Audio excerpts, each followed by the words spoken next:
Hey guys, welcome to the weekly tarot forecast for the numinous week beginning July the 29th. I'm Lindsay Mack, and the card that I've pulled for us this week is the King of Swords. So we got a king. That means fire, mastery, the last step in some level and cycle of evolution. We also have swords, air, thinking, ether, communication, mental. So I'd love to begin this with a very gentle reminder for everyone that we don't need to be afraid of the sword cards. They're not a problem. They come with a really, really important message, medicine, and invitation. They're here to help us master our brain chemistry. They're here to bring us into intentional experiences with thinking, believing stuff, going through mental experiences, some painful, some great, some not, all in service of getting us a little bit higher than the brain, of being able to say, whoa, this is a big experience. I'm in identification, I'm in thinking, I'm in belief, and all of it is not me. I'm bigger, I'm greater, I'm higher. All of us are a bigger container for our thoughts than the thoughts. Any thought or experience we have mentally can't be bigger than us. So every single sword card comes with a certain note, a certain sound, a certain frequency, and a certain invitation so that we get to try out all kinds of different thinking hats, basically, so that we really see all of this proof. You know, hey, this was really intense or really amazing, but all of it is not me. That's really what the swords come with, so we don't have to be scared of them. We really don't have to be scared of this card, because this card doesn't bring any heaviness with it at all. The invitation that it's bringing us is extremely powerful, though. So we have a very high frequency, very high vibrational week in terms of an invitation ahead of us.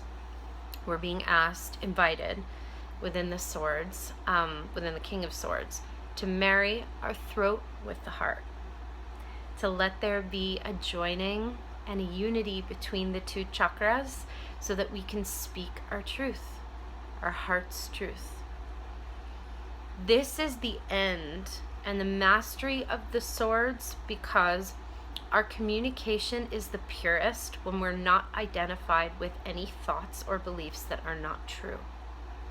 Really let that roll around in your head. We have feelings and experiences all the time. I know for me, as an intuitive, I'm in constant inquiry. Is this thought mine? Is this feeling mine? Is this thought true?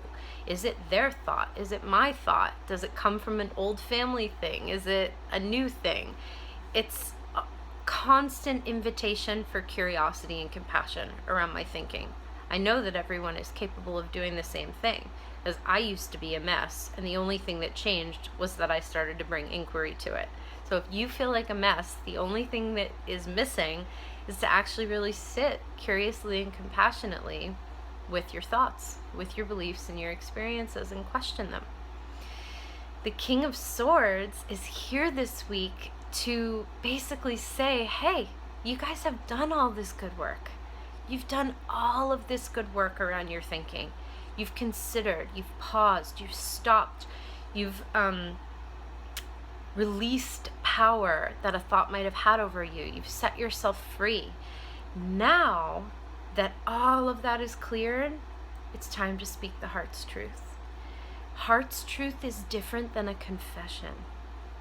I want to repeat that. That's really important for us this week. You're not confessing anything. It's not a confession. It's not for absolution. It's not for forgiveness. It's not so you can be flagellated. It's not so you can test out whether or not someone judges you. It's because a heart's truth is like a rock that wants to fly, and we keep it caged. You have to open up the cage doors and let it fly out without giving a shit what other people think about it. If it's a heart's truth, it means it's a true truth. If it affects other people negatively, if it's really a heart's truth, then you've given them a really important opportunity to not take what you've said personally. Because again, a heart's truth is not the same as saying something hurtful or out of racism or anything. Sexism, an old belief, a jealousy, none of that is a heart's truth.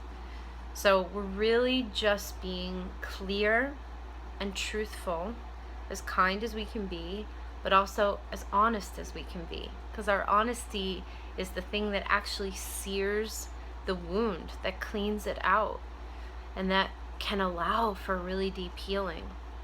And for many of us, this speaking of truth is the last step in a very old identification or feeling of shame, or kind of not sharing the whole thing.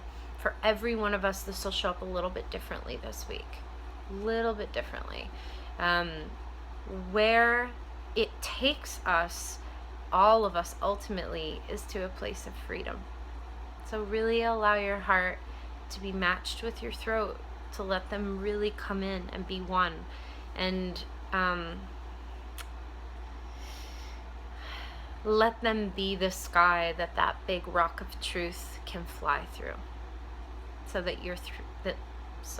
so that your truth can come forward for consideration and for receiving for the people around you. It's a very, very powerful opportunity. It might happen in a very quiet way, it might happen in a public way. Whatever the invitation is, say yes to it. I wish you a beautiful week. I'm sending you love, and I will see you next time. Okay, bye.